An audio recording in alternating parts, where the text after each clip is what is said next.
That was Two Rooms by the Feelies, off of their 1986 album, The Good Earth. I've listened to the Feelies a little bit before, definitely not enough. I think a Feelies tournament would be pretty fun, actually. We're listening to that today because we have a song from the Smiths up in competition today. It's also from 1986. Hi, my name is Bean, and you're watching Battle of the Band. We're on day 12 of the Smiths tournament today, and that is match 3 in round 2. If you're new here and you're wondering what the Smiths tournament is, let me fill you in. We took every single song that the Smiths released, and we threw them into a single elimination-style tournament. Now they're doing battle and head-to-head competition until one remains in the end, and that's the very best song that the Smiths released. According to me, it's just me.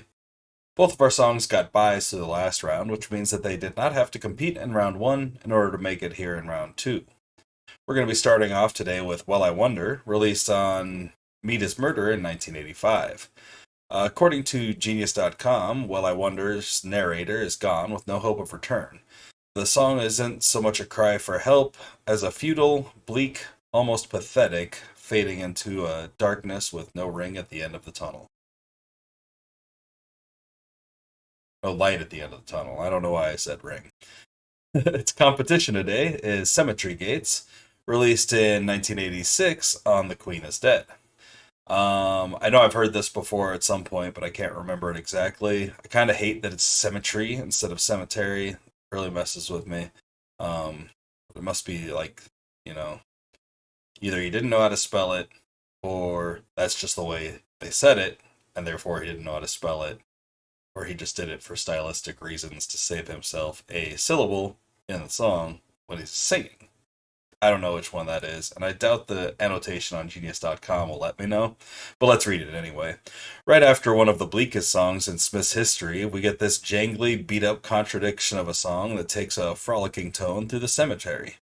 Cemetery, and that song it's referencing is Never Had No One Ever, which we have already heard on the tournament.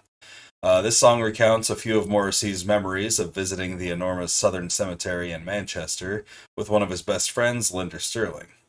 Morrissey stated in a video regarding his youth that these long walks provided the mental outlet he so desired to escape everything and find inspiration. Oh, there's actually a question on Genius.com, why is the spelling of the title incorrect? With the answer, the title was unintentionally spelt incorrectly by frontman Morrissey, who admitted he had always had trouble spelling the word. Which I think we can all relate. There's a word here and there we don't know how to fucking spell, right? Johnny Marr reflected on the song in Guitar Magazine back in '97. He said, "When we signed with Rough Trade, we were being hailed as the great new songwriters.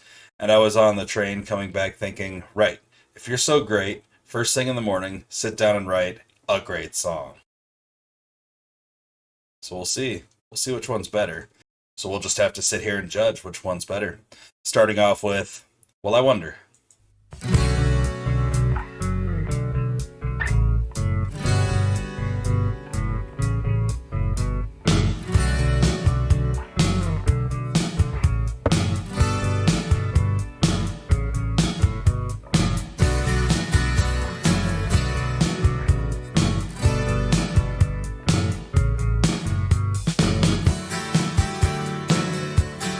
Well, I wonder, do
I'm not a huge fan of sound effects clips in music, but I love when like rain or like waves hitting the shore are used. Those are good sounds. I like that.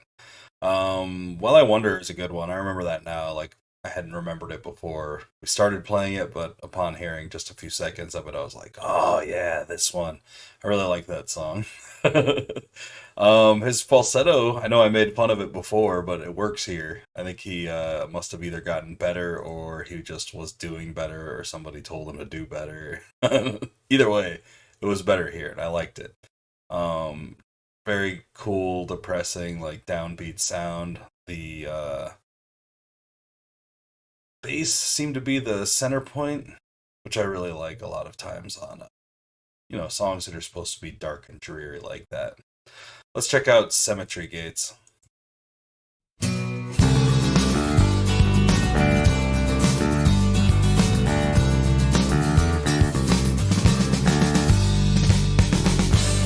dreaded sunny days, so I'll meet you at the cemetery gates. Keats and Yeats are on your side. I dreaded sunny days, so I'll meet you at the cemetery gates. Keats and Yeats are on your side. Wild, wild is on mine. So we go inside and we gravely read the stones. All those people, all those lives, where are they now? Oh, with loves and hates and passions just like mine. They were born and then they lived and then they died. Seems so unfair, I want to cry. You say a thrice the sun-done salutation to the dawn, and you claim these words as your own. But I've read well and I've heard them said 100 times, maybe less, maybe more. If you must write prose and poems, the words you use should be your own. Don't plagiarize or take on loan. But there's always someone somewhere with a big nose who knows and trips you up and laughs when you fall. Will trip you up and laugh when you fall. You say London do dusted words which could only be your own, and then produce the text from whence was ripped some dizzy whore 1804. I dreaded sunny days, so let's go where we're happy and we'll meet you at the cemetery gates. Oh, Keats and Yeats are on your side. I dreaded sunny days, so let's go where we're wanted and I meet you at the cemetery gates. Keats and Yeats are on your side, but you lose, 'cause where the lover wild is on the mind.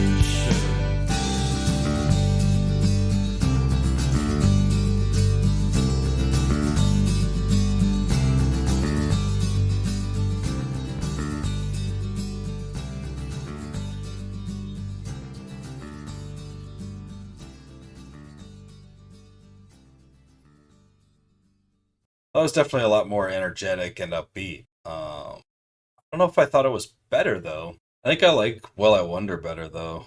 So I'm gonna give the win to Well I Wonder. Cemetery Gates is pretty cool, but and it is kind of funny that he can't spell cemetery, but he mentions all these literary references in the song. That's kind of funny. It's probably completely unintentional. He didn't even know he spelled it wrong. But I think I liked While I Wonder better. It's a little bit more my style of the Smiths. It was just maybe a little bit too jangly for me, I think. I don't know if that's too jangly in general or if it's just too jangly today, but that was just a little too jangly. Like this video if you like the video, and subscribe to the channel if you haven't already. Share it with anyone you know who might be into this kind of content, and let me know down in the comments which of these two songs you would have chosen if were you in the hot seat today.